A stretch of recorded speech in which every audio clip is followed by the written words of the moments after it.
কবি বলেন মালিকে তাকসিম করে দিয়েছেন, বন্টন করে দিয়েছেন। একজনকে রিক্সাওয়ালা বানাইছেন, আরেকজনকে প্যাসেঞ্জার বানাইছেন। একজনকে শিল্পপতি বানাইছেন, আরেকজনকে তার লেবার বানাইছেন।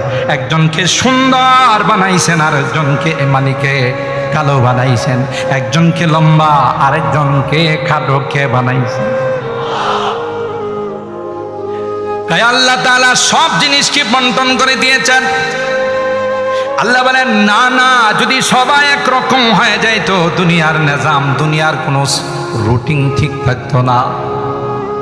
যিনি রিক্সা চালায় সে রিক্সা চালায়ও খুশি, নৌকা বাই মাঝি সেও খুশি, প্যাসেঞ্জার অটো পায়া খুশি, সিএনজি পায়া খুশি। কথা বলেন নাকি রিক্সা যারা চালায় এদের মন খারাপ, অটো যারা চালায় তাদের মন খারাপ, নৌকার মাঝির মন খারাপ না। আর বাস্তবতা হলো রিক্সাওয়ালা যখন প্যাসেঞ্জার থাকে না, রিক্সা নিয়ে যায় আর ভাটিয়ালি সুরে গান গায়, মন খুশি না বেজার।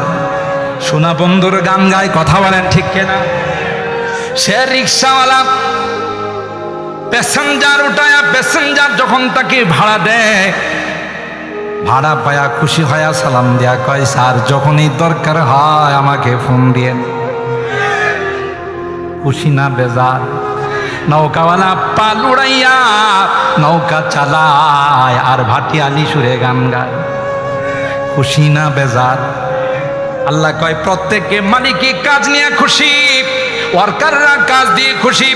সারা মাস অক্লান্ত পরিশ্রম করে কাজ করে, মাস শেষে যখন বেতন পায়, মাস শেষে যখন বোনাস পায়, খুশি না বেজার?